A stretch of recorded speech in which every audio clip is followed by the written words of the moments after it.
You're watching Let's Chat.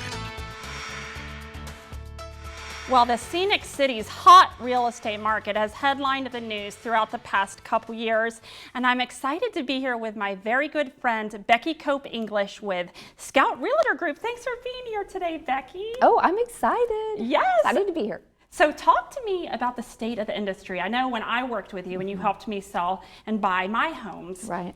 we had, 11 offers in 2 days, all spread out before me. It was crazy. When you sold your home was kind of at the height of the market. You had, I think, 13 offers because I was a little stunned, but that was the market then. It's not so much the market now.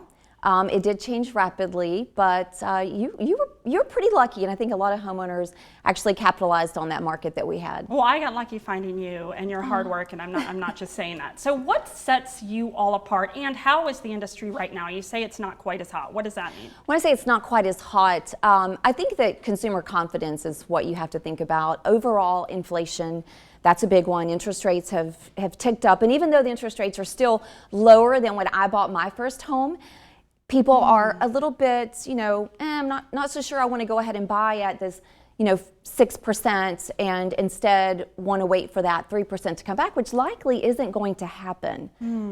But it's not dead, right? Like No, there's still not at movement. all. Is it No. still sort of high even? I would say that the market has corrected.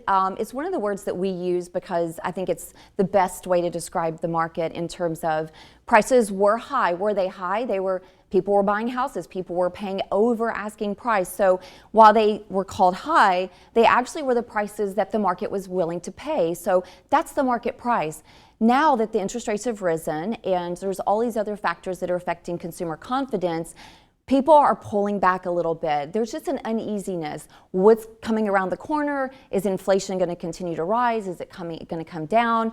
It's harder to pay for our utilities and buy gas and put food on the table. So maybe now's not the right time to buy a home. But for a lot of people, it still is. So I think the market is still a good market. It's just not as robust as it was before. And I would say more chaotic was the word that we would use. It was just crazy. The market was crazy. So you're what I call a boss babe. You run your own firm. You have a very loyal, large, devoted staff.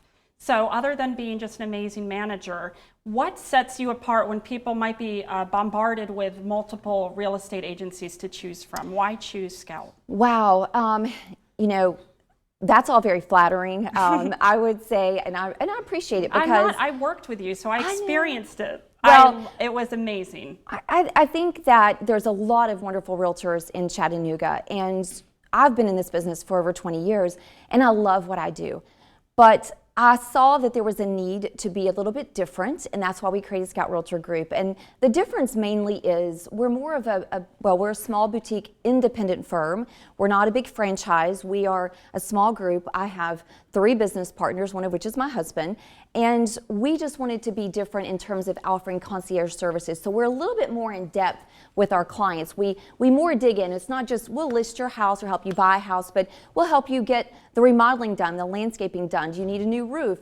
What about inspections? I mean, we really do a deeper dive than a lot of realtors do in terms of spending more time with somebody. Well, speaking of your husband, Derek English, who's president of the Realtor Group Association, correct? Did I say that right? Well, now we're the Greater Chattanooga Realtors. We dropped that association, that old word association, but we're still a group of about 2,600 members. You locally. were telling me before the show a little bit about scams people need to look out for. Could you talk to me about that briefly? Well, I was actually just mentioning to some people in your green room that, the real estate business is fraught with scams. And in the basic sense that I was raised on. If it sounds too good to be true, it probably is. And I think that's what we're hearing a lot of people come in and complain that someone called them, they offered a really good deal, maybe a really good rate, and they took it and they don't realize what's in the fine print, and they're wanting to get out of these contracts that bind them in ways that they didn't imagine. So you really should always talk to someone local, someone that you trust, someone that will sit down with you at the kitchen table and that you feel good about, and do check their resume. Find out from other people, is this a person I want to work with?